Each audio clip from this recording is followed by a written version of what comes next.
It was my first solo night shift. I was nervous, but mostly just tired.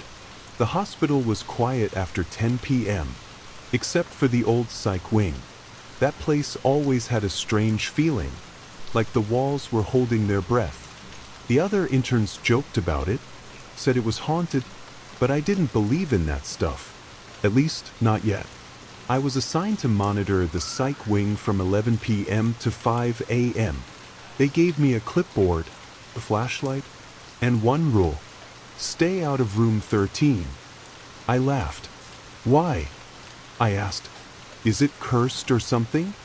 The nurse just stared at me for a second, didn't smile, didn't blink, and said, "It's just closed. That's all." But the way she said it didn't feel like a warning. It felt like a dare. At midnight, I started my rounds. Most rooms were empty. The old wing hasn't held real patients in years.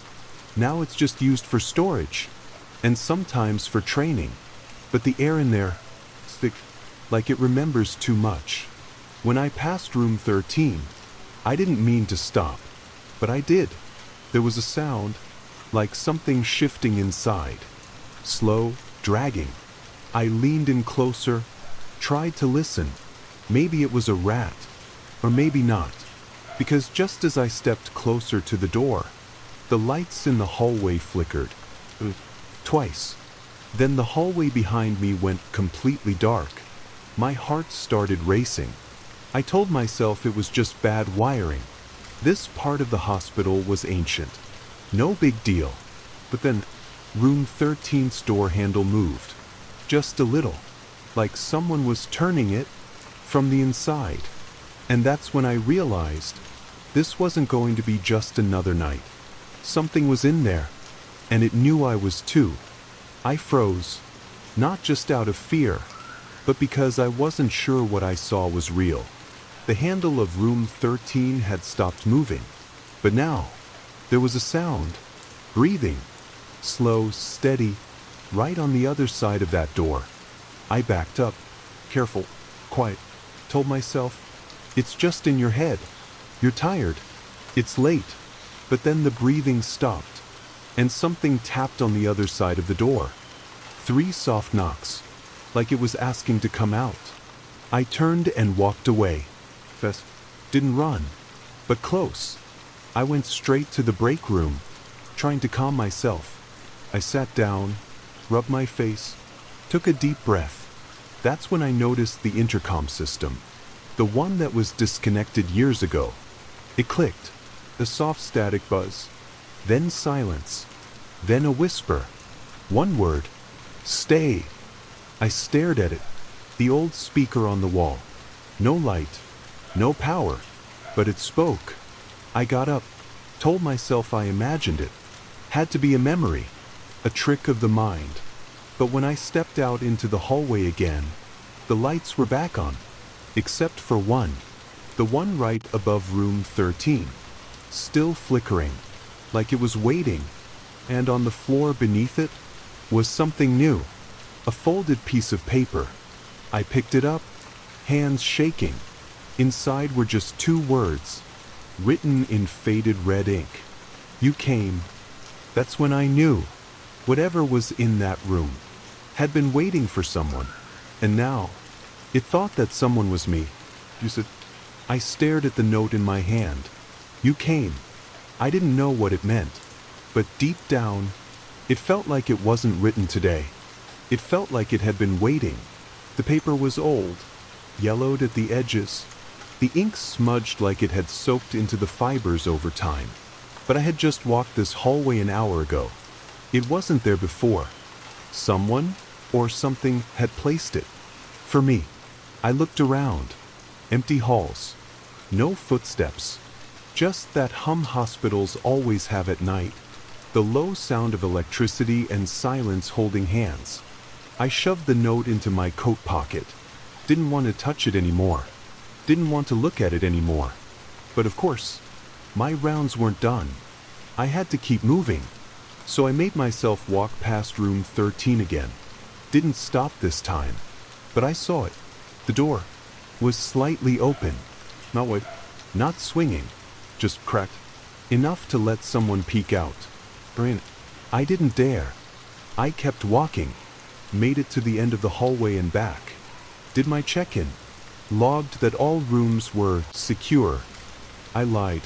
Because I didn't know what was happening behind that door. Later, I sat at the nurse's station. Stared at the cameras. Most were off in the old wing.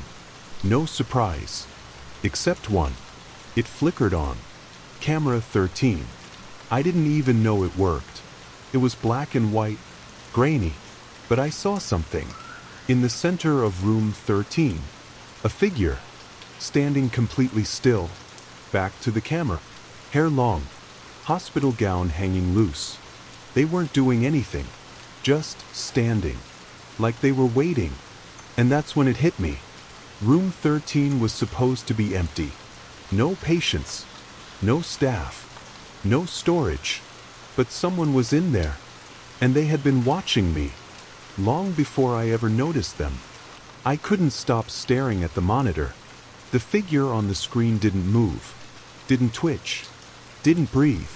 Just stood there. Back to the camera. In the middle of room 13. I leaned closer, hoping it was a glitch. Some frozen frame from the past. But then, the figure turned its head. Just slightly. Like it was aware of the camera. Aware of me. That's when I reached for the radio. Called security.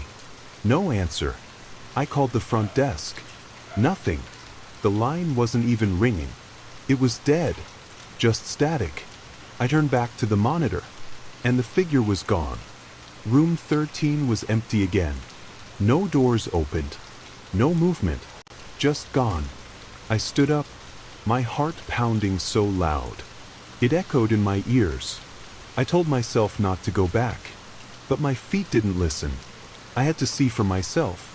The hallway felt colder this time. Like the air was holding something in it. Something heavy. I reached room 13. The door was shut now. Tightly, but not locked. I touched the handle. It was ice cold. I pulled it slowly. Inside, the room was completely dark. I raised my flashlight. No furniture. No figure. Just bare floor. And a message. Scratched into the wall. Don't forget me. The letters were jagged, carved deep into the paint, like someone had used their nails. I backed out, closed the door. And that's when I heard it. A whisper. Right behind my ear. You already did. I spun around. No one there. Just the hallway. Empty.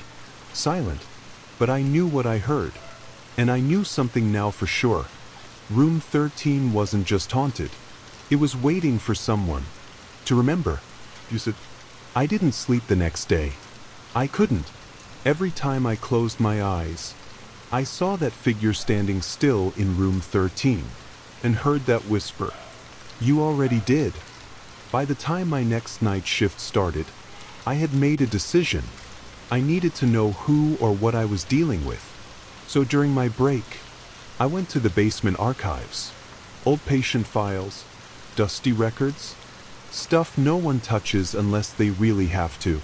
I searched by room numbers. Room 13. Nothing recent. I dug deeper, back to the 1980s. And there it was. Patient 13B. No name. Just an initial. Admitted 1987. Diagnosis. Severe dissociation, hallucinations, chronic isolation. No discharge date. No death certificate. She just disappeared from the system. Like they erased her. Or tried to. But her file had something strange. Drawing. Childlike with shaky hands. It showed a person behind a door. Looking through a crack.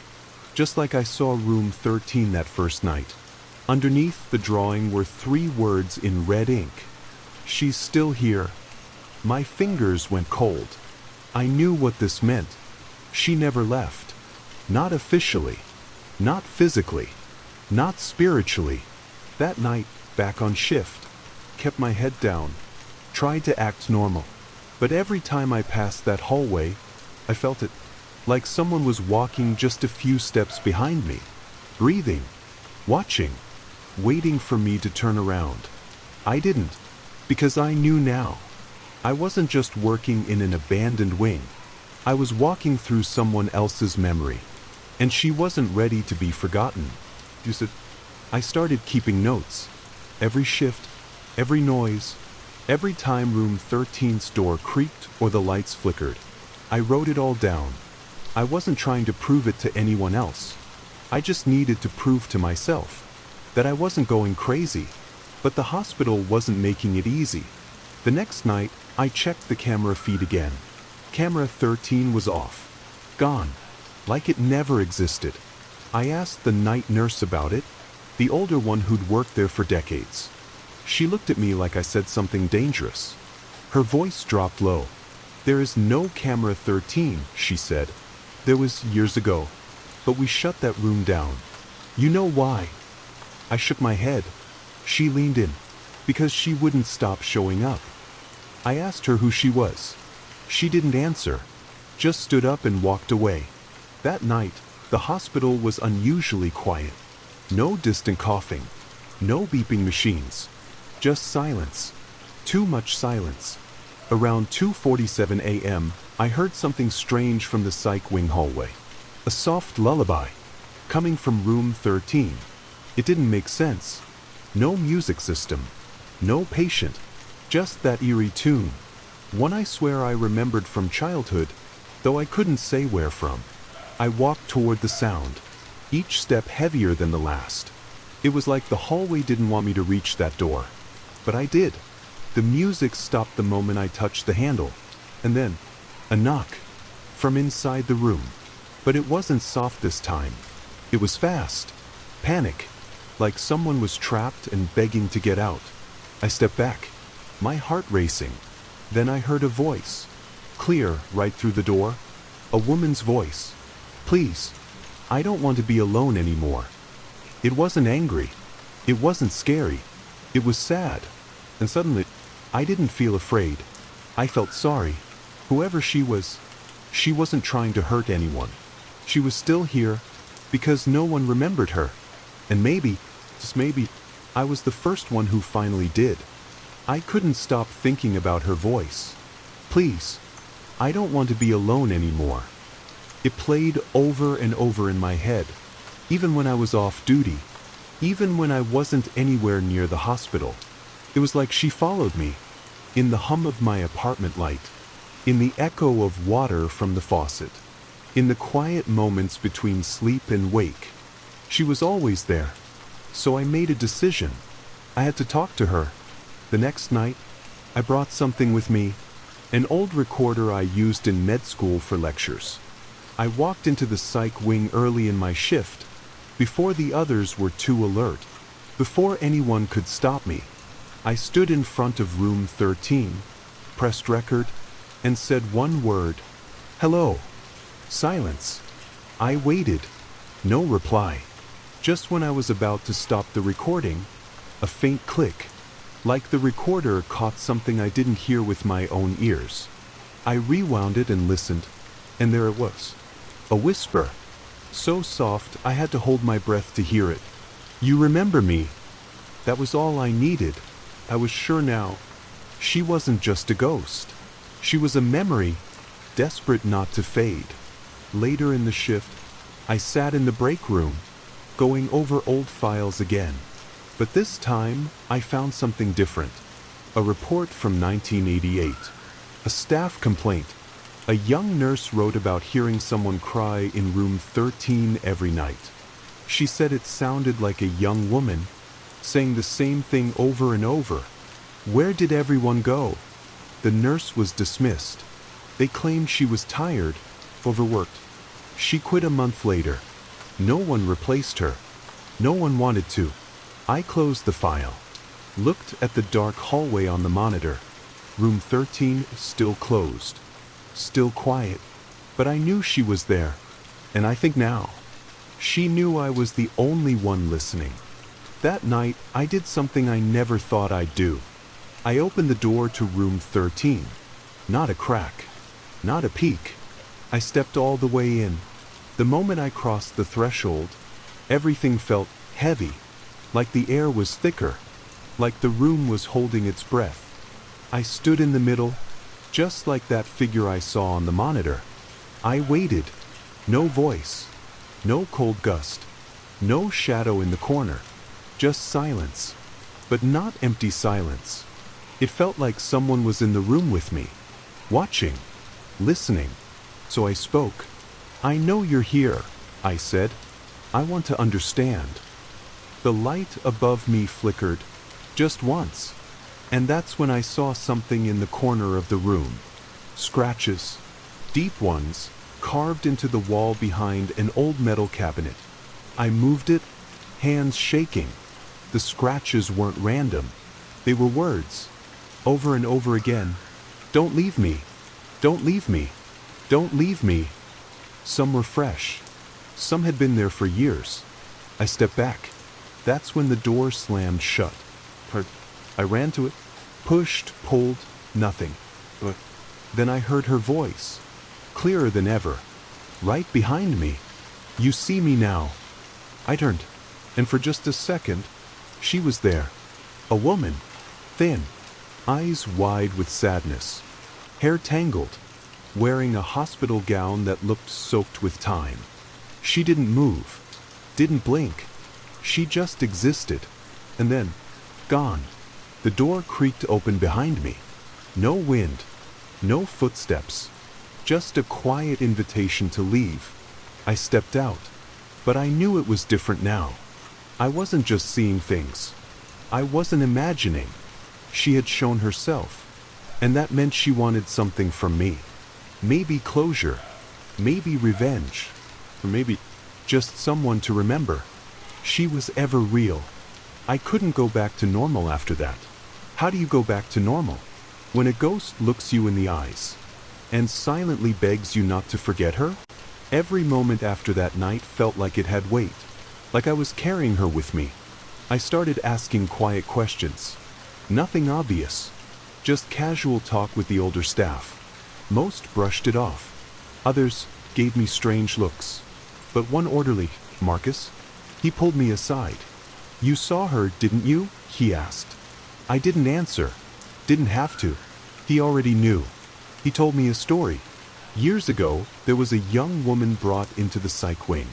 No family, no ID, no real name. They called her Eliza. Not because it was hers, just because it sounded soft, like she needed kindness.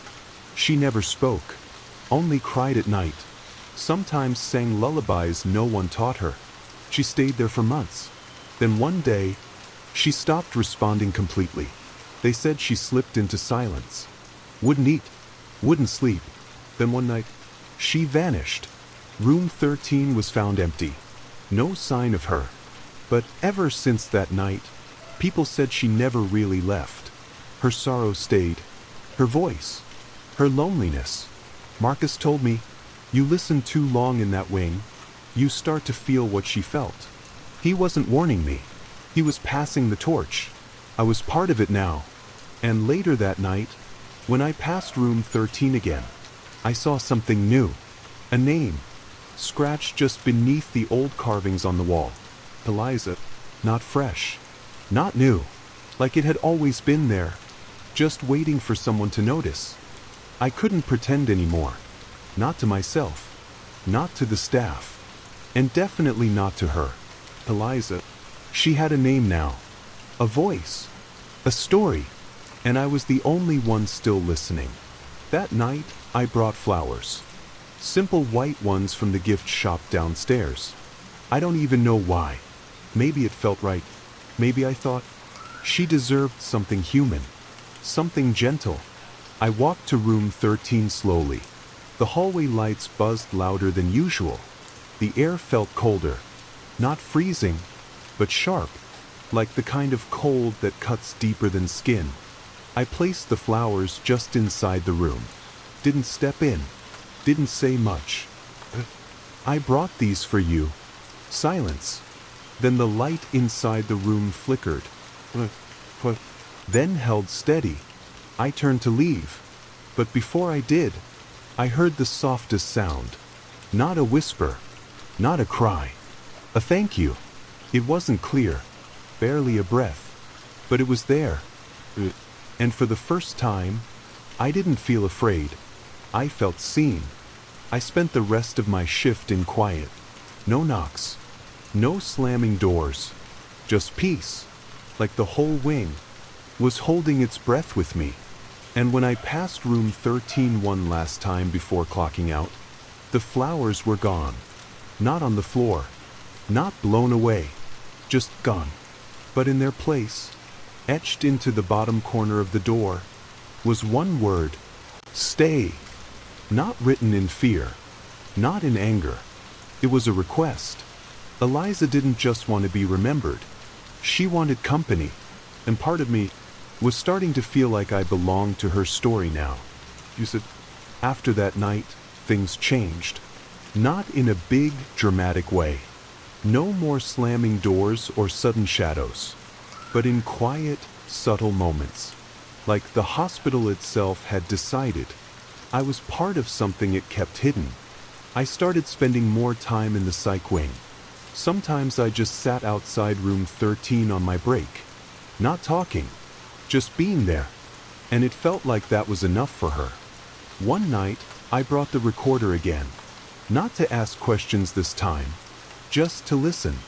I left it on the floor outside the door. While I did rounds, when I came back and played it, I heard soft humming, the same lullaby, the same melody I remembered from my own childhood, though I still didn't know how. Then came something new, a voice clearer than before. He said he'd come back. And then silence. It wasn't meant for me. It was like a piece of her past, caught in a loop, replaying over and over. Who was he? A doctor? A family member? Someone who promised they'd return and never did? The sadness in her voice hit something in me I didn't know was still there. That fear of being forgotten, left behind, unseen. And suddenly, I wasn't just documenting a haunting anymore. I was part of it. Each night I came back, the room felt different. Less cold, less angry. Like she trusted me. Like she was letting me in, bit by bit. But trust, I was beginning to learn, isn't always safe. And ghosts don't always want peace. They want you to stay with them, forever. I started dreaming about her. Not nightmares. Not exactly. But she was there, every time I closed my eyes. Sometimes, I'd see her standing at the end of a long hallway. Other times, I was in room 13. Only it looked different. Right. Alive. And she was sitting on the bed, humming softly, like she'd been waiting for me. I never spoke in those dreams. Neither did she. But I always woke up feeling different, like part of me hadn't come back. During my shifts, the hallucinations started. At least, that's what I thought they were. I'd catch glimpses. Eliza walking past a doorway, her reflection in a glass panel, a whisper that matched no one around me. I was losing track of time. Minutes vanished. Hours blurred. One night, I found myself standing in room 13, with no memory of walking there. The lights were dim. The air was still. And on the wall, where the carvings used to be, there was something new. A drawing, done in what looked like chalk or dust, maybe even ash. Two figures, one sitting, one standing, facing each other. It was me and her. I don't know how I knew, but I did. This wasn't just her haunting the hospital. This was her reaching out, trying to make me stay, trying to keep me in her story, like I was the only page left. And I realized something terrifying. The more time I spent with Eliza, the more I started forgetting who I was. My life outside the hospital, friends, family, my own voice. It was fading. She wasn't just haunting me. She was pulling me in. I stopped going home. At first, I told myself it was the night shifts. Too tired. Too busy. Easier to just crash in the on-call room. But the truth? I didn't want to leave her. Not because I was afraid of what she'd do, but because I was afraid of what would happen to her. If I stopped coming, like if I disappeared, she'd disappear too. And something in me couldn't let that happen. I started talking to her more, out loud, like she was right there. Maybe she was. Sometimes I'd hear soft knocking behind the walls. Once I felt her hand brush mine. Not cold, not warm, just that, and I liked it. That's what scared me most. One night, I brought an old journal, started writing everything down. Dates, events, her words, so I wouldn't forget. But after a few pages, I noticed something strange. Some entries I didn't remember writing, in handwriting close to mine, but not quite. Words like, "You promised. You said you wouldn't leave. Stay with me, please." It felt like I was sharing my body, my thoughts, my memories. She wasn't just near me anymore. She was inside. And that night, when I looked in the mirror in the staff bathroom, I didn't recognize my own face. Tired eyes, pale skin, a smile that didn't feel like mine. It looked like hers. And in that moment, I heard her voice from behind me, just a breath against my ear. Almost home. I turned, heart pounding. No one there. But I knew what she meant. She wasn't done with me yet. Maybe. I wasn't sure I wanted her to be. I couldn't tell what was real anymore. Not fully. Not clearly. Day and night blurred together. Voices echoed where there should have been silence. Sometimes, I'd find myself walking the psych wing hallways, without remembering how I got there. Room 13 became my anchor. Every time I stood in front of that door, the fog in my head cleared, just enough. She was waiting, always waiting, and I kept coming back, even when I knew I shouldn't, even when I started forgetting things, like where I lived, or what I was doing before the hospital. One night, I brought a photo from home, a picture of my family, smiling, happy. I looked at it, trying to feel something, but it was like remembering a dream. Someone else told me. The connection was gone. So I did something I never thought I'd do. I slipped the photo under the door of room 13. A gift, or maybe a trade, the piece of my past, for a place in hers. And that night, for the first time, she appeared fully, not just in glimpses, not just in shadows. She stepped out of the room and stood right in front of me. Eliza, her hair still tangled, her gown still torn, but her eyes, they looked human, alive, hopeful. She reached out and touched my face, so gentle, and then she whispered, "Now you understand." I didn't ask what she meant, because deep down, I did. She wasn't trying to scare me. She wasn't angry. She was lonely, and now that I'd given her a part of me, she wasn't alone anymore. But I was. That night, I didn't leave the hospital. I didn't even try. There was no point. I knew. The version of me that used to clock out, drive home, live a life outside these walls, he was gone. In his place was someone else. Someone who belonged to the silence of room 13. To her. I walked the psych wing halls like I had for weeks, but this time felt different. It was quiet. Not dead quiet, but calm. Like the wing had finally exhaled. Like it had gotten what it wanted. What she wanted. When I reached the door, it was open. For the first time. The lights inside were soft. The air warmer. She stood by the window, looking out. I stepped inside, and it didn't feel wrong. It felt like a memory, like coming home. She turned to face me, her eyes no longer sad. She smiled, and I smiled back. I sat down beside her, and for a long time, neither of us spoke. We didn't need to. And then, just above a whisper, just, "Will you stay?" And I said yes. Not because I had to, not because she trapped me, but because I finally understood what it felt like to be forgotten and found again. Eliza was never just a ghost. She was a girl who waited for someone to care. And now, she had someone. The psych wing stopped feeling haunted after that. Other staff said the cold spots were gone. No more whispers. No more flickering lights. They said the ghost had moved on. But I hadn't. I'm still here. And if you ever find yourself walking past room 13 late at night, listen closely. You might hear humming, or maybe just silence. But if the door is open, don't go in, because she's not alone anymore. If you're still listening, thank you. Not many people care about stories like this, about places we lock away, about people we forget.